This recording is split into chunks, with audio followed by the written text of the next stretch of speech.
Are you ready to dive into the latest buzz surrounding our beloved San Francisco 49ers? This offseason is heating up, and the spotlight is on a crucial decision that could shape the team's future at the quarterback position.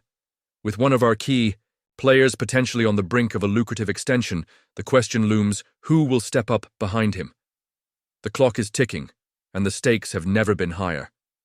Make sure to hit that subscribe button and give us a thumbs up to stay connected. With all things 49ers, the San Francisco 49ers are at a crucial crossroads this offseason, particularly with the impending contract extension for Brock Purdy. This is a big deal, folks. Purdy is set to become one of the highest-paid quarterbacks in the NFL, and rightfully so, considering how he's led this team. But let's not forget that the quarterback situation isn't just about him. What do the 49ers do behind Purdy? That's the real question that needs answering. We're looking at a potential exodus of quarterbacks. Joshua Dobbs and Brandon Allen are both headed to free agency, leaving Tanner Mordecai, the undrafted rookie from 2024, as the only other quarterback on the roster. I mean, come on, do we really want to head into the next season with a rookie as our backup?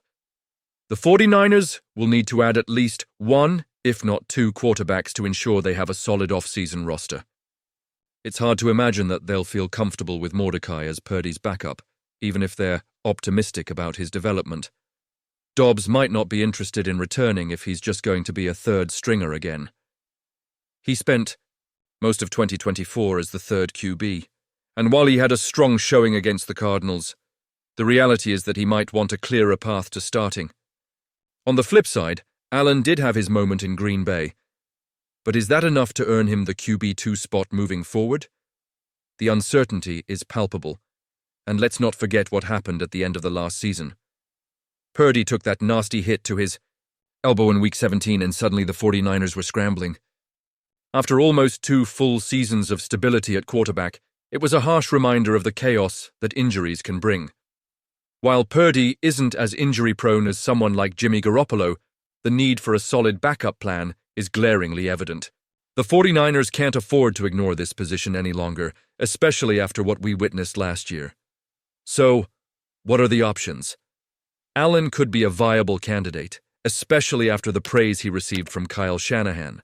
But then again, Dobbs could offer a different kind of experience, and there's always the chance the team could draft a quarterback in 2025.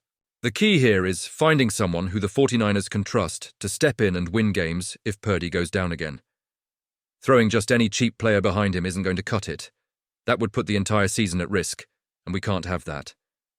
With so much uncertainty around the quarterback position, it's vital for the 49ers to get this right. They need a player, or players, who can come in and hold the fort if needed. Honestly, I'm torn about whether going with Allen or Dobbs is the best decision. Each has their merits, but does the team feel confident enough in either to be the official backup? And what about the draft? It's a gamble, but so is relying solely on a rookie. The San Francisco 49ers are gearing up for a pivotal NFL draft in 2025, and the latest mock draft from Pro Football Network's Dalton Miller has some intriguing predictions that could shape the team's future significantly. After a disappointing 6-11 season, the 49ers hold the 11th overall pick, and the front office is clearly looking to bolster both sides of the ball to return to championship form. Miller suggests that the first round will see the Niners select Will Campbell, the offensive lineman from LSU. This choice makes sense, given the team's need to solidify their offensive line, especially with the future of the left tackle position looming large as Trent Williams approaches the later stages of his career. Campbell's versatility could be a game-changer. He's not only capable of playing left tackle, but his skills could translate well to left guard if necessary. Although he struggled a bit with run blocking, his pass-blocking grade of 80.6 is impressive. I can see him stepping in and making an immediate impact. However, I have to ask, was this the best decision? Honestly, I'm torn. While Campbell has the talent, the transition from college to the NFL can be tricky, especially for linemen. Will he be able to handle the speed and strength of NFL defenders right out of the gate? That's a concern for me as a fan. But if he develops as expected, he could be a cornerstone of our offensive line for years to come. In the second round, Miller projects the 49ers will take a defensive route by selecting cornerback Azariah Thomas from Florida State. This is another smart move. Thomas has shown tremendous potential, boasting a career-high 76.4 defensive grade and not allowing a single touchdown during his last collegiate season. Imagine having him in our secondary, complementing the existing talent while allowing defensive coordinator Steve Wilks to utilize him effectively within the scheme. It seems like a match made in heaven, but it also raises questions. Will Thomas be able to adapt to the NFL's complexities?